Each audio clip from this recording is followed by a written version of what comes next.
Hey guys, this is Gloria. I am back to do a somewhat step-by-step tutorial on how to create one of these face masks. These are the masks that have the pocket on the inside where you could put a another mask down inside of there, whether it be the N95 or any kind of other protection that you may have inside of here.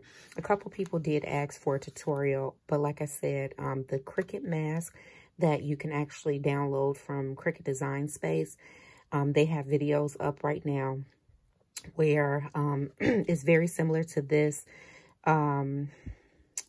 pattern, and they do have videos, but I understand when, you know, some people want to see me kind of walk through it, and, you know, maybe I'll do a bit of a better job for them.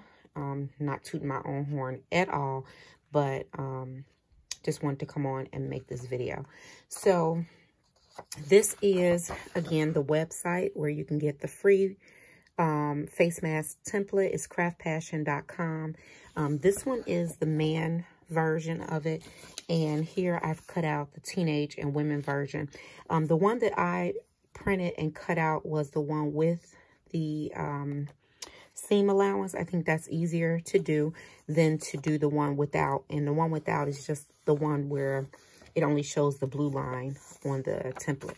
So the first thing you're going to do is you're going to cut out your template, and you're going to get whatever fabric. This time I'm going to use this woven. This is more like a canvas type of material. It's just printed and it's floral. It is super pretty. I love it. I picked it up from the thrift store a long time ago, and I bought a big thing of it. I've been using it on different projects around my house. I love it, but I figured that this may be nice to use to make a face mask out of.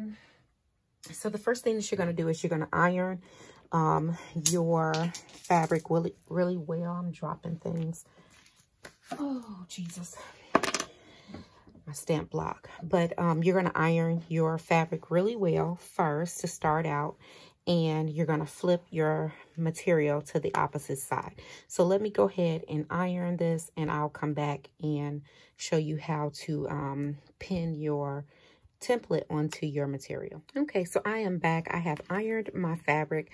One thing that I did want to say is if you want to use different fabrics for the inside than the outside, then just, you know, put your two fabrics together that you're going to, I'm sorry, you're going to only cut like the front out of this material and maybe move over to another material for the inside or vice versa. Or if you even want one side of your mask to be one material and the other side to be another, you can also do that as well. And let me just show you guys what I mean by that. So there is a line that goes down the middle of this, and as you can see from the pattern, and this is the outside part of your mask, you can cut this out of two different materials. You can cut the inside and the outside out of two different ones, or you can cut it out of the same material. I'm just going to go ahead and cut it out of the same material instead of changing material. So you're going to iron it really well, and you're going to flip it on the wrong side. So pretty sides are going to be facing. And what you're going to do is you're just going to line up your pattern pieces on your fabric. Make sure that you have room all the way around to cut your pieces out. And then you're just going to pin. And so I'm going to just grab my pins.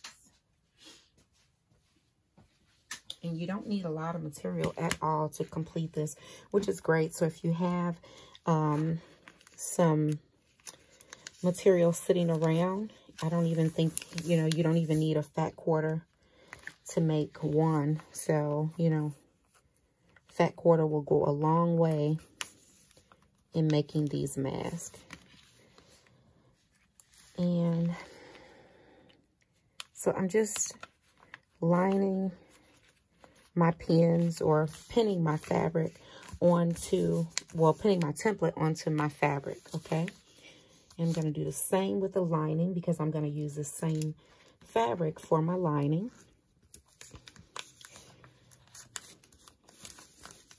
And you're going to need some really sharp scissors, and preferably use only your fabric scissors. And that is just a pair of scissors. If you don't have actual fabric scissors, just use a pair of scissors that you don't use on paper. And you don't have to necessarily have like an expensive pair of scissors, but I do. I have this kind right here, and they work great. I love those scissors. I've had these for a very long time. So all you're going to do now, really simply, is cut this out. And you're just cutting around the red line on your template. And I am standing up, so I may sound like I'm standing up, but I'm trying to do this on camera and also see it while I'm doing it, so I'll know that I'm on camera. But if you use a really good pair of scissors, it just, I don't know, it just makes the cutting that much easier. And because I'm standing up here, kind of missing my mark, but that's okay. So I'm gonna stop the video because I'm sure you guys know how to cut around a piece of pattern. So I'll be right back as soon as I get the other one. Okay, I am back and I have my pieces cut out. So there's 2 pieces of the lining and 2 pieces of the main fabric. So now the next thing that you're going to do is you're going to take your pattern or your template off, and you're going to sew pretty sides together so you can actually keep them together. I don't know why I just pulled them apart, but you're actually going to sew right down this middle seam on both of your pieces. So you're just going to do 1/4 of an inch all the way down the center seam on both of your lining as well as your front part of your mask. If you're not sure, 1/4 of an inch should be at the edge of your presser foot. So if your needle is sitting right here, then 1/4 of an inch should be at the side of your pressure foot if you have just a regular pressure foot on your machine. So just go ahead and do 1/4 of an inch. If you're still unsure about where it should be, just take your template piece over to your sewing machine, put this piece right here next to where your needle is, and just kind of measure with your eye how far over this red line is from this line, and you'll see 1/4 of an inch, because that's what this is right here.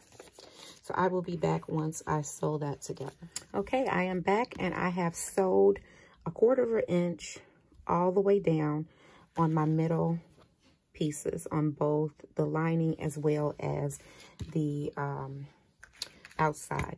Make sure that as you go along, you are clipping the threads on your mask, because the last thing that you want is to have a bunch of thread kind of hanging around and you have to go back in and try your best to kind of cut it, right?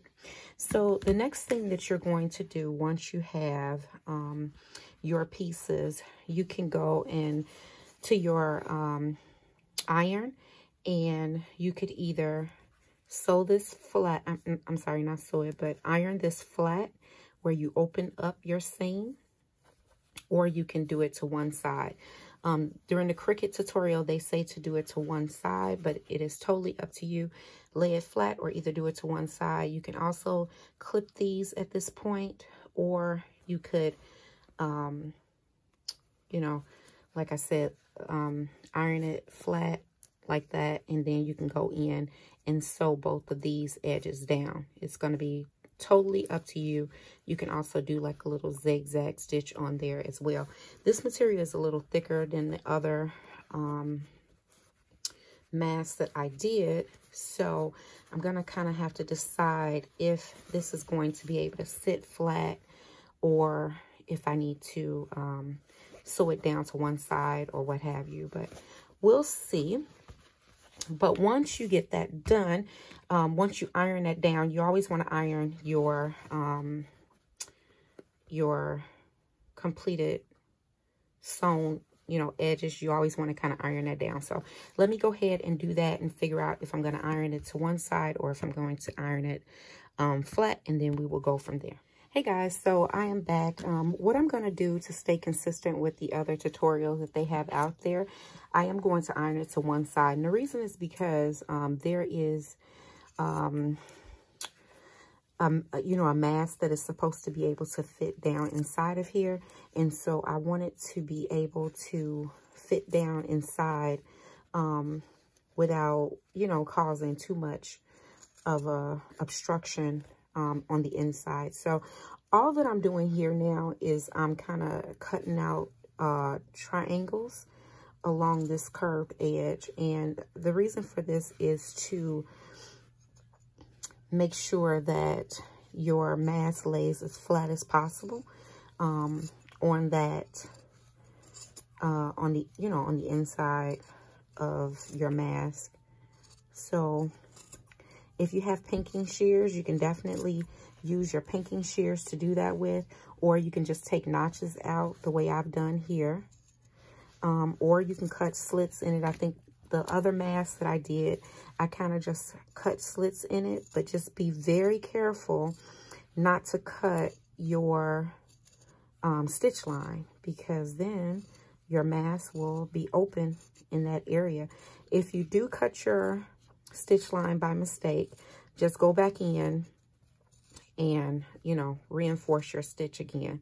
When I get up to the top, what I normally do is just kind of make a little triangle cut like that if you're going to make just these little snips along the side. So the other thing that, well, the next thing that you're going to do is you're going to put your mask together, and you're going to put the pretty sides together.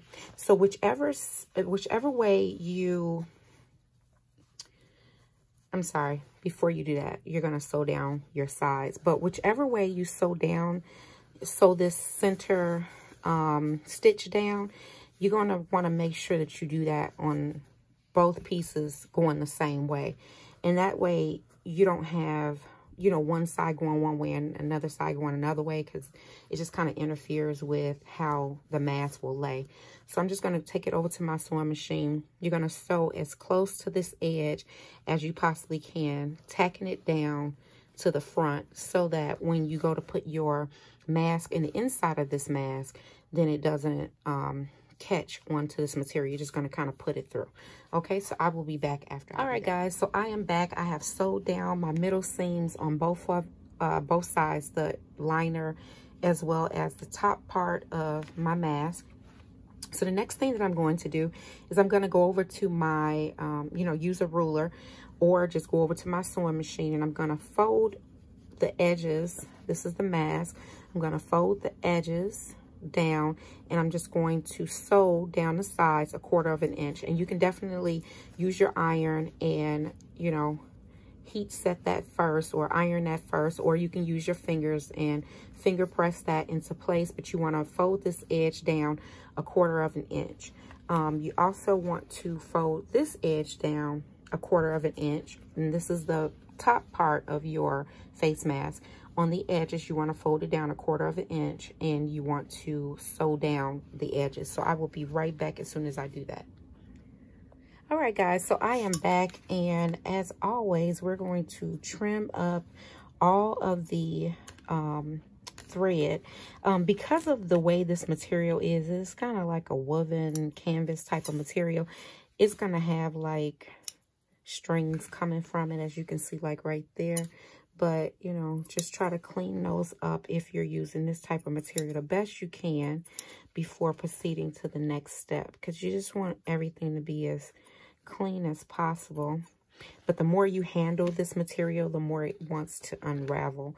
So, you know, unless it's sewn down.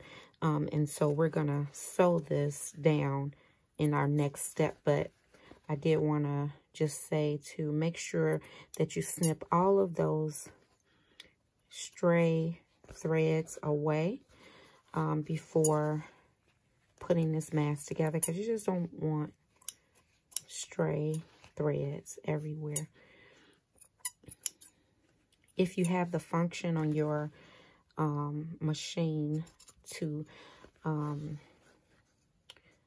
stop in the down position when your needle, that's like the most helpful thing when you're sewing, especially when you're sewing the middle seam on this one, only because it keeps your needle down inside of your fabric, because you'll notice that you'll have to keep stopping, or at least I did when I was sewing the middle part, because we snipped those edges and we're sewing so close to the edge that you got to kind of keep stopping. So anyway, you are here now, and this is the bottom part. It doesn't matter which part you put on top or which part you put on the bottom, but you know, when you're sewing, but this is the liner on the top and my cover part on the bottom.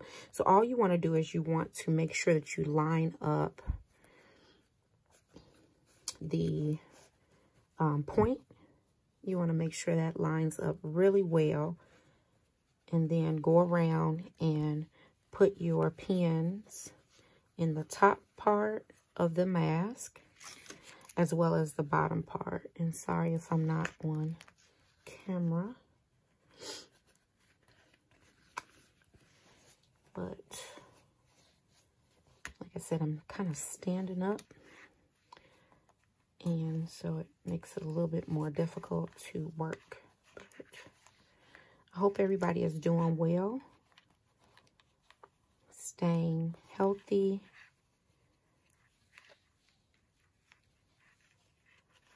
I am trying to stay healthy and trying to stay out of the way.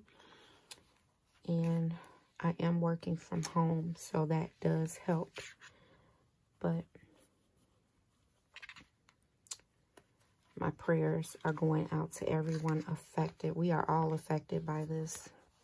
So my prayer is going out to everybody. So this is how it's going to look when you pin it all together, okay?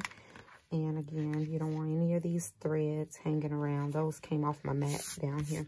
So I'm just going to take it to the sewing machine. I'm going to do a 1/4 of an inch all the way around the top as well as the bottom, and I'll be right back. Okay, guys, we are at the home stretch. I have sewn 1/4 of an inch at the top as well as at the bottom.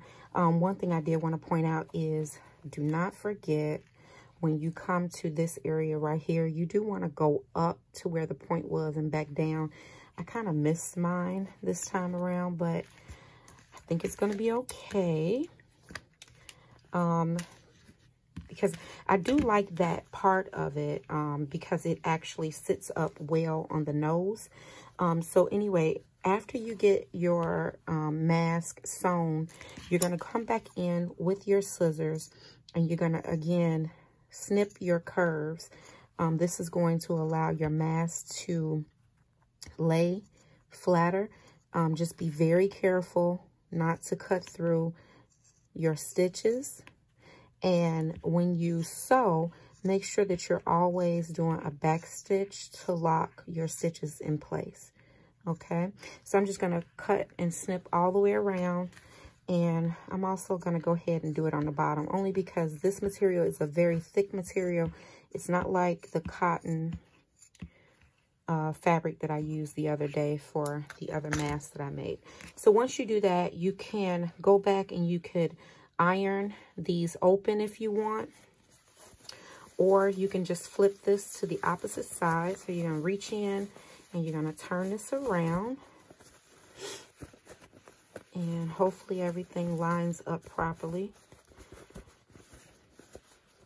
And see, this is what I mean by if they're on the same side, these lines will actually, you know, look a little bit better lined up. But I mean, they're lined up. The stitch lines are in the same place, but one of them is stitched to one side, one is stitched to the other side. So, you know, it's up to you. You want to make sure that, you know, if you can, have them stitched to the same side. And so what I'm going to do now is I'm going to take this over to my iron, and I'm going to iron this mask down really, really well. I'm going to use something like you can use a chopstick, you can use a wooden dowel, you can use a one of these, which is what I think I'm going to use from Dollar Tree. And all you're going to do is you're going to go in the inside where your stitch line is at the top and at the bottom. And you're going to make sure that that stitch line is pushed all the way out where it needs to be, especially at this top part. Just make sure that it's pushed all the way out before you iron it, and then you'll go ahead and iron it down. So I will be right back as soon as I iron this down. Okay, guys, so she is all ironed down and coming together nicely. The one thing that you do want to do is when you're ironing it down, gosh, you're going to make sure that this part right here that would have normally been still flipped up is ironed down as well, because that's going to help you on the next step. So the next thing that you're going to do is you're going to do a top stitch all the way around the mask, close to the edge as you possibly can get it. And then that way that will kind of secure everything together. And then the next thing that you're going to do after you do that stitch is you're going to take your edges, and this is the inside of the mask, and this is the outside. So the outside is larger. You're going to flip this part in just like that, and you're going to sew very, very close to this line right here, leaving this open. So don't grab this when you're sewing, just grab that and just make sure that it butts up against, just like that. So you can iron that down if you want, but make sure that it butts up against it, but does not, you know, that you don't sew through there, because this part right here is what you're going to put your elastic through. Okay, and whether that is elastic to go around your ears or elastic to go all the way around your head, it's going to be up to you, but you want to do that part next. Hey guys, this is Gloria. I am back. I am finished with my completed mask. As you can see, I have top stitched it all the way around. I have removed all of my little thread pieces. I just snipped them all off as much as I could. And now it is ready for the elastic. So the elastic channel is actually this channel right here, which is on the front part of your mask. You can use 1/8. I know that we have elastic that we probably had from Dollar Tree. It's a really thin elastic, and right now I don't see it sitting around me, but it's really thin. That works. That could work really well on these masks. Or this is a 1/4 inch one, and that is what I used for this face mask, is the 1/4 inch one. So all you would have to do is take a safety pin and put it at the end of your elastic, and you're going to go up one side and you're going to come down the opposite side. And I would suggest you not cutting your elastic until you find out how much elastic you actually need, and then cutting it afterwards and sewing it together if you're using a 1/4, or you can tie it in a knot if you're using the thinner one. That way you don't use more elastic than what you need, and you don't, you know, cut your elastic apart, because this elastic is very hard to find at this point. You can also do just the ear loops, where you just put a piece of elastic here on the edge like this, pretty much, and then you would just put that around your ears as ear loops, and then that way you don't use as much elastic. But from what I hear, this is not as comfortable as doing a whole piece of elastic that will go around your head. When you're finished, you're going to have 2 pieces of elastic, one for the bottom of your head down here, and then one for the top part of your head. And you'll just slip that over and put one part at the top and one part rest like down towards your neck area. Here is the hole right here, and you can slip your mask down inside of there. And you can also decorate it as I did here with the little bow. This was Magical Forest Maggie Holmes bow that I put there. It was already a pre-made bow. You can also use any of the bow trims that you may have. This one I think would look really, really cute if I made some little felt flowers or something like that to maybe go on the side. Not very many, just a few, just to be cutesy about it. But that is about it. That is how you make your mask. And so I hope that was helpful to you guys. And as always, if you guys have any questions or comments, just leave them down below, and I'll get back with you as soon as I possibly can. Be safe, guys, and take care. Bye.